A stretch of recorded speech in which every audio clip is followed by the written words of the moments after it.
Namaste students, how are you all? I hope you all are fit and fine at your homes and studying regularly.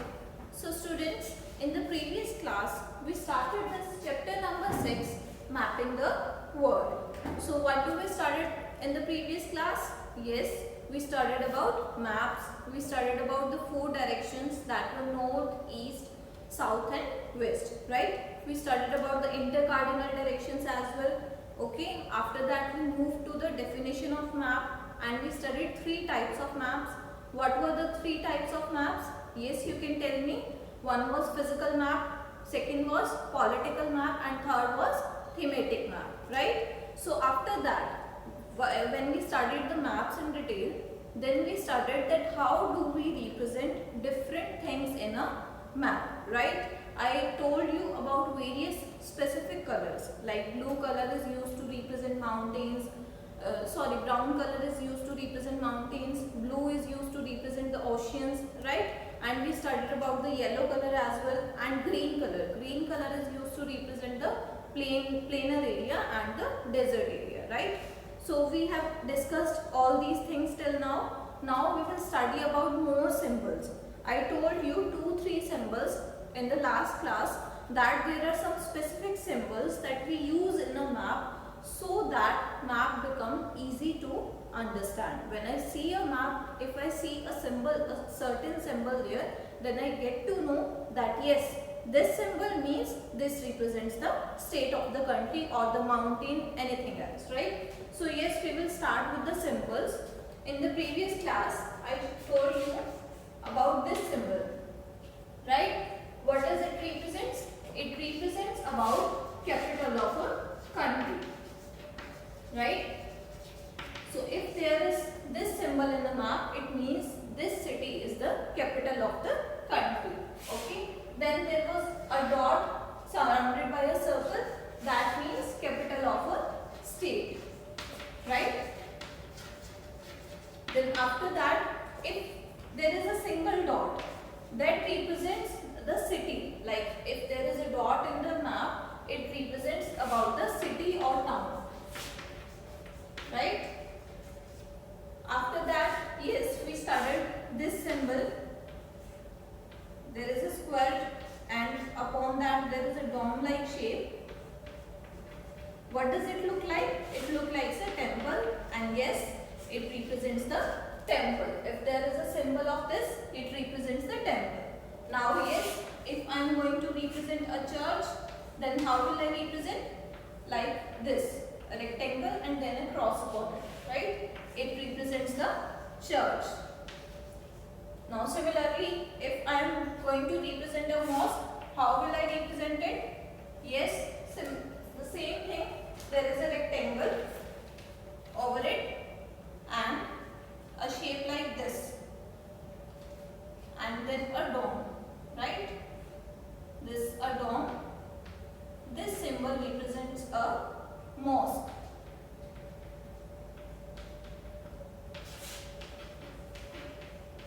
Mosque is the worship area of Muslims. I hope you all know this. So this symbol represents a mosque. After this, there are other symbols also. See students, if there is a boundary, like very bold boundary. We have used political maps in the previous class also and in another mountains chapter, yes. So there we used a political map and there was boundary in the map. The outer boundary of the map, this was very dark line, right? So it is the international boundary. It represents the international boundary.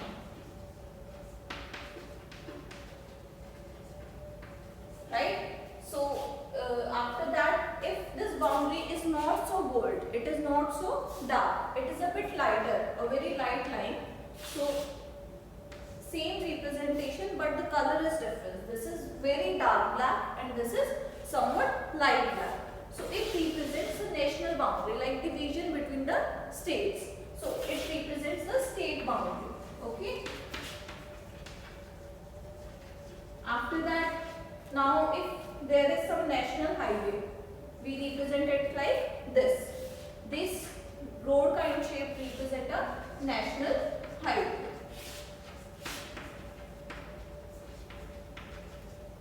you all must be aware about these symbols, because when we will study maps in higher classes, then you need to know like what thing represents the national highway, what represent the rivers, which is my next symbol. If there is line like this, there are lines like this, some wavy lines, okay, that represent rivers.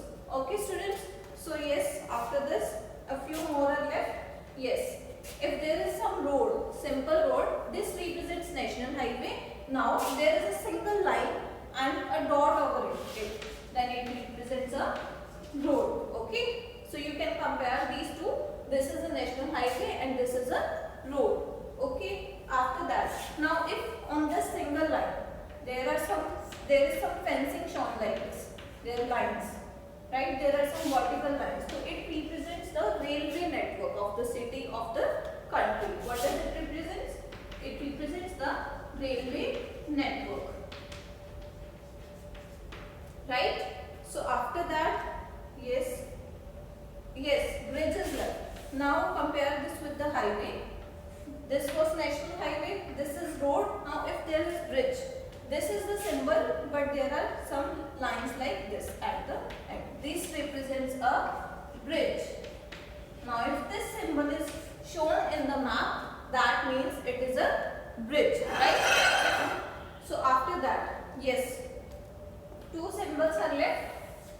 See students, if there is a post office, if I am studying about a small city and I need to represent the post office in it, I will write it as PO. Post office means PO. This is the symbol also. We will just write PO there. And after that, similarly for police station, we write it as PS. This is the symbol. We write it as PS. So these are all important symbols that we need to know, that how do we represent a city. We represent a city by a dot, a major city by a dot, and similarly you can just learn these symbols because it is not much difficult to learn these things. So just go through these symbols, draw it in your notebook and you will learn it, right? So after that, this is the symbols, right? So see students, these are certain specific symbols. Now there are some topics also, like if I am going to represent some state, so there is no certain specific symbol for it. You can color it by your own color, okay? You can use any color to represent a particular state. So these are the symbols that we studied. After this, we will just start the next topic, that is, yes, these symbols we studied. The next topic is, now you can see the map of world here, right? You can clearly see the map of world. So obviously now we are going to study about the world, okay? In this world map, we will study continents and oceans, okay? What we will study? We will study continents and oceans. So first of all, how many continents we have? How many continents we have in the world? There are 5 continents. Sorry, there are 7 continents and 5 oceans. There are 7 continents and 5 oceans. Right? So the 7 continents. Which are those? You can see it in the map. I'll just tell you a name one by one. Their names. Number 1 is North America. Okay. First continent is North America. Second is South America, which is here. Then the third one is Antarctica. Okay. North America, South America, Antarctica. Fourth one is Africa. Okay. Fourth one is Africa. And then when we move here to the north side, here it is Europe. Okay. So North America, South America, Antarctica, Africa, Europe. How many we have done? We have done 5. And sixth one is Asia. Asia, where India lies. India lies here and this continent is Asia. Okay. After that, the 7th one, the last one is Australia. Okay. So what are those 7 continents I told you? Yes, repeat it with me. Number 1 was North America, right? Second, South America.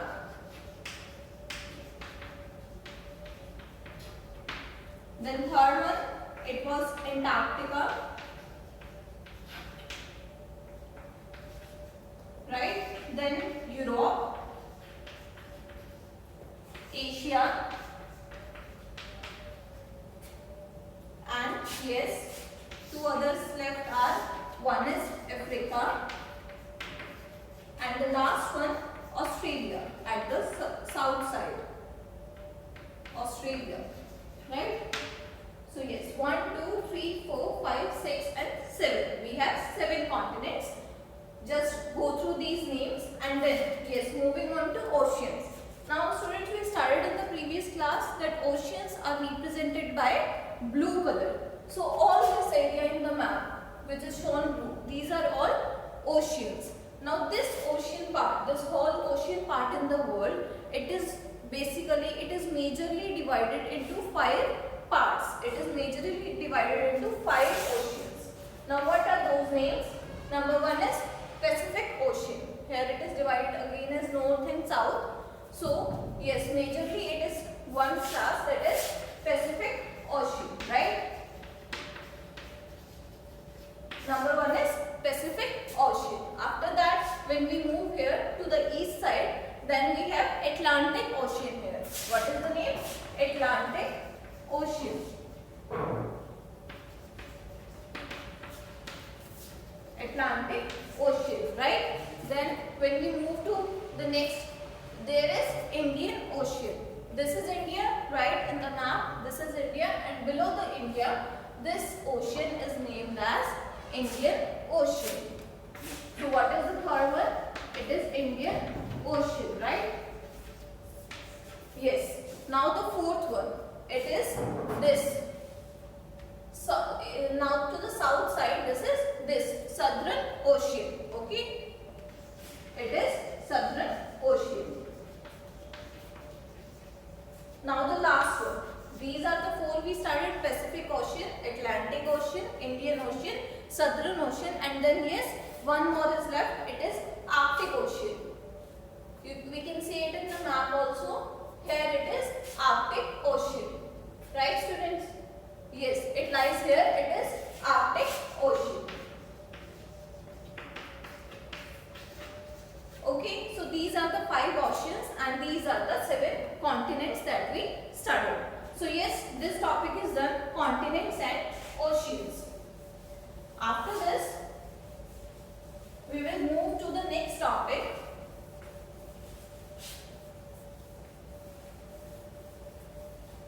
So students, we have started till now everything you need to know about maps. We have gone through these things. But yes, there is one thing. See, map is a representation on a paper, right? Map is a representation on a paper. So after this, now we know that Earth is not flat. Earth is not flat at all. So this representation, this is not much good because it is not the real representation. So what is the next topic? It is limitations of a map. Limitations of a map. So students, in this topic, what is the meaning of limitation? Limitation means that thing which map cannot do. It is the restriction on a map. Like I told you that map is a representation on a paper, but in actual, Earth is not a flat thing. Earth is actually spherical in shape, right? So this map is not a real picture of Earth. This is the limitation of a map, that map is not a real representation of Earth, right? This is the limitation of a map, that it doesn't tell us about the actual shape, actual size of the Earth. It is just an easy picture that we create for our convenience, that it is just an easy picture of map. It is not a real picture of Earth. So after this, limitations. Okay, now what is the real picture? What is the thing that we use to represent actual shape, actual size of a earth? That thing is a globe. You can see the globe here as well. This is a globe, right? So this, you can see its shape. It is somewhat similar to earth, right? Earth is like this in shape, spherical in shape. So this globe, this is a model of earth, right? Globe is a model of earth. So we use this globe to represent the shape and size of earth. What is the use of globe? We use it to represent shape and size of earth, and yes, many other things which we will discuss now. So first thing that we use to represent, you can see that this globe, this ball like structure, this is inclined on an axis, right? This is a road you can see in the middle of it. It is inclined on this road, and this road is somewhat tilted. This road is not straight, it is tilted like this, right? So what is the significance? What is the importance of this road? This road represents the axis of earth. This tilted road on which this globe is inclined, this road represents the axis of earth, right?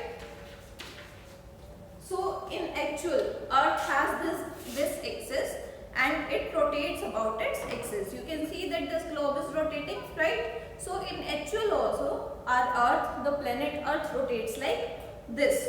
So see students, when it rotates like this,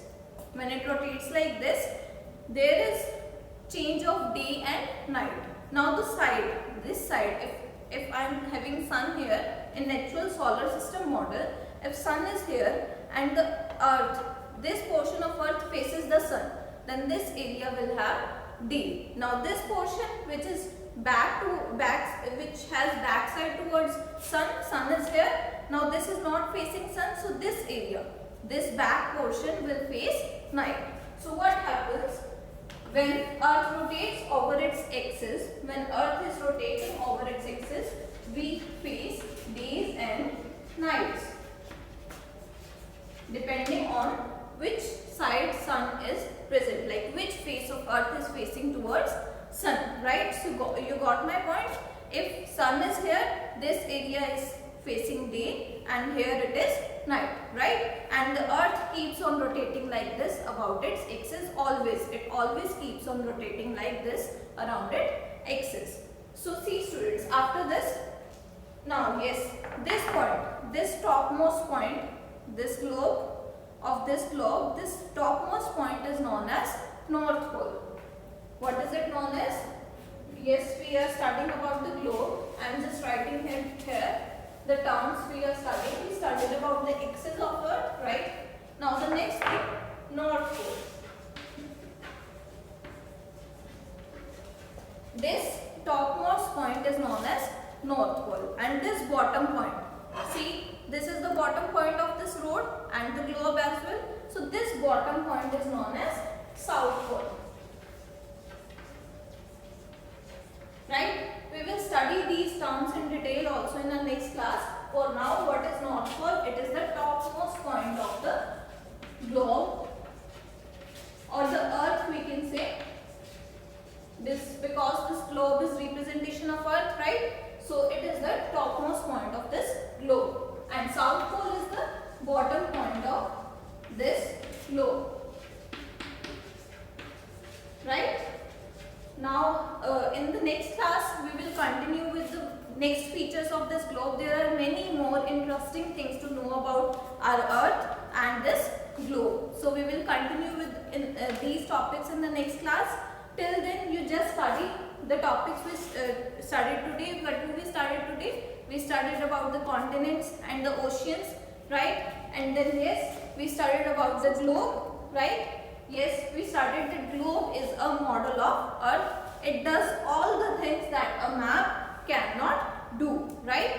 So yes, in the globe we studied that globe represents the shape and size of earth, right? So after that, what do we studied? We studied that this tilted road on which globe is inclined, it represents the axis of Earth. It represents the axis of Earth.